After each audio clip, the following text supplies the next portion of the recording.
जय हिंद। नमस्कार। Deepak Tiwari Azamgarh YouTube channel पर आप सभी का बहुत बहुत स्वागत है। जैसा कि आप लोग जानते हैं कि हम इस समय भारत का भूगोल यानी इंग्लिश में बोले तो इंडियन जियोग्राफी के बारे में समझा रहे हैं।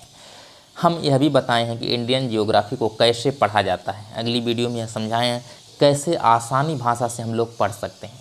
देखिए, आसान रूप से समझा जाए तो हम आपको बताएं हैं कुछ पर्वतीय भाग हैं, कुछ पहाड़ियाँ हैं, कुछ पठारी क्षेत्र हैं, कुछ मैदानी भाग हैं, कुछ तटीय क्षेत्र हैं, कुछ द्वीप हैं। इन सब के बारे में हम एक एक करके चर्चा करेंगे। हम इस समय जो है उत्तर का पर्वतीय क्षेत्र के बारे में चर्चा कर रहे हैं।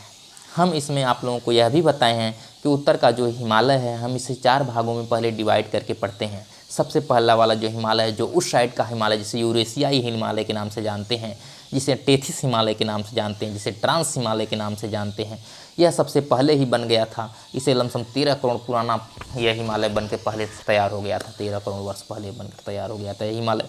इसे हम जो है ट्रांस हिमालय के नाम से जानते हैं। फिर उसके बाद आप आएंगे तो बृहद हिमालय के नाम से जाना जाता है। फिर उसके नीचे आप आएंगे तो मध्य हिमालय के नाम से जाना जाता है। फिर उसके नीचे आएंगे आप तो शिवालिक हिमालय के नाम से जाना जाता है। इस प्रकार इस हिमालय को हम 4 भागों में डिवाइड कर सकते हैं। अभी इसके बारे में विस्तृत जानकारी हम देंगे आपको कि इन जहाँ से यह चारों भाग डिवाइड होता है, अलग अलग होता है, उसको किस नाम से जाना जाता है।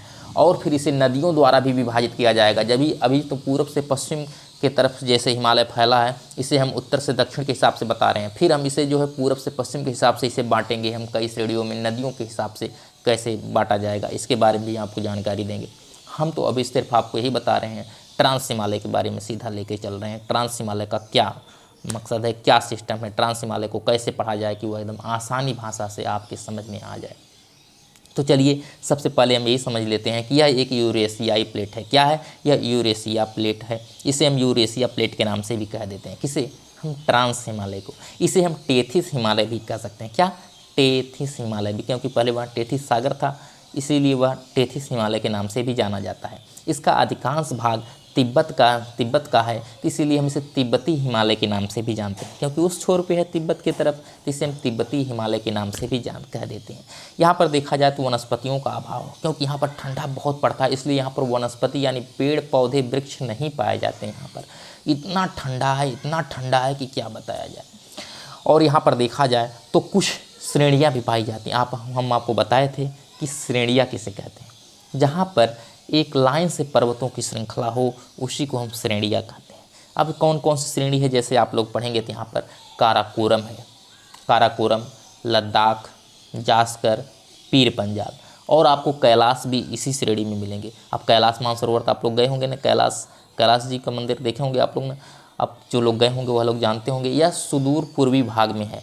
क्या? उसी का ही ट्रांस हिमालय का ही भाग है, जो पूर्वी भाग में जो तिब्बत में है पड़ता है। अब इसे चीन के कब्जा में हो चुका है, चीन का वहाँ पर रहता है क्षेत्र। तो ये वह मूलतः है यह तिब्बत का, क्योंकि चीन ने तो तिब्बत को कब्जा कर लिया है, तो इसीलिए। इसके बाद चलते हैं, देखिए यहाँ पर काराकोरम, जास्कर, पीर पंजाल और कैलाश, इतनी श्रेणियाँ यहाँ पर पाई जाती हैं। लद्दाख भी इसी का हिस्सा है। इसके बाद चलते हैं तो जिनका निर्माण हिमालय से पहले हो चुका था। आप लोगों को बताए हैं कि इसका हिमालय से पहले ही यह बनकर तैयार हो गया था। जब हिमालय बनना शुरू हुआ उससे पहले यह बनकर तैयार हो गया था। ये देखा जाए तो K2 जिसे हम गार्डविन ऑस्टिन के नाम से जानते हैं, यह भारत की सबसे ऊंची चोटी जो है वह इसी पर है, जिसे हम गार्डविन ऑस्टिन के नाम से जानते हैं। इसकी ऊंचाई देखा जाए तो 8611 मीटर, मतलब 8611 मीटर का अर्थ है कि 8 किलोमीटर और 600 मीटर, इतना ऊंचाई इसकी है। काराकोरम श्रेणी के देखा जाए तो सर्वोच्च ऊंचाई जो है K4 गैसर ब्रूम, जो भारत में ही है। K2 देखा जाए तो यह क्या है, POK में है, पाक ऑक्युपाइड कश्मीर में, POK में यह पाया जाता है। अब देखा जाए तो काराकोरम हो गया, लद्दाख हो गया, जास्कर हो गया, पीर पंजाल हो गया। इसके बारे में हम आपको विस्तृत जानकारी देंगे जो है अगली वीडियो में, और इसे हम बताएंगे कि इसमें क्या क्या पाया जाता है। आप पहले काराकोरम को समझ लेते हैं। काराकोरम में आप देखेंगे तो मूलतः जो अनेक ग्लेशियर पाए जाते हैं, क्योंकि यह बहुत ऊंचा है। अब इस पर ग्लेशियर भी पाए जाते हैं, बहुत बड़े बड़े ग्लेशियर हैं। जैसे देखेंगे आप लोग तो Siachen glacier, Biafo glacier, Baltoro glacier, Hispar glacier, यह सब ग्लेशियर जो है इसी पे पाए जाते हैं। कहाँ पर?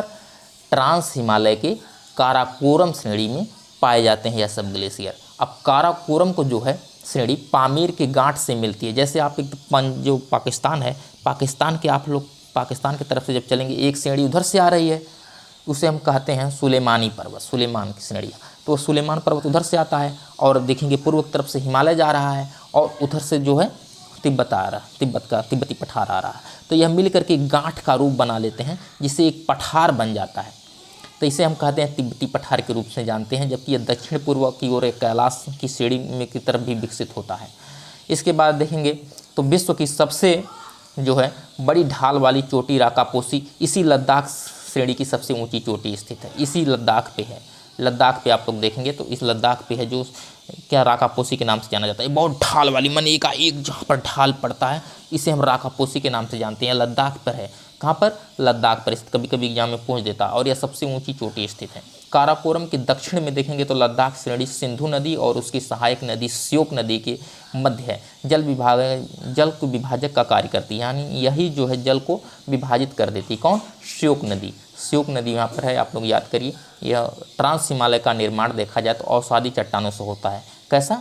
अवसादी चट्टानों से ट्रांस हिमालय का निर्माण होता है। यहाँ पर ट्रेसियो लेकर कैम्ब्रियन युग तक की चट्टानें पाई जाती है। कैम्ब्रियन युग के बारे में आप लोग अगली वीडियो में जानकारी देंगे, मैंने आगे पढ़ाएंगे हम कैम्ब्रियन युग और यून के बारे में। जितनी मैंने पुरानी वीडियो के बारे में अगली वीडियो में हम जानकारी देंगे, जो समय के बारे में बताएंगे, कैसे किस प्रकार से समझा जाए कि यह कौन से युग की मिट्टी है, या उसमें समझेंगे उस वीडियो में। हम सिर्फ अभी ट्रांस हिमालय समझ रहे हैं। ट्रांस हिमालय बृहद हिमालय से सचर जोन या हिंज लाइन को अलग करता है। अब अगली वीडियो में हम आपको यह बताएंगे कि कैसे कैसे अलग करता है और कौन कौन सी श्रेणियाँ पाई जाती हैं।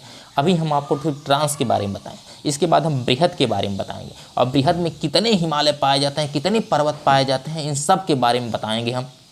बहुत से पर्वत जैसे आप लोग देखेंगे इसी में तो आपको मिलेगा यमुनोत्री, गंगोत्री, कैलाश, माउंट एवरेस्ट, जितने हैं यह सब इसी मिलेंगे। एक तरफ से मंसालू, छू, बद्रीनाथ, केदारनाथ सब इसी मिलेंगे आपको। सब एक वीडियो हम जानकारी देंगे, अगली वीडियो हम बताएंगे। मिलते हैं अगली वीडियो में, तब तक के लिए धन्यवाद।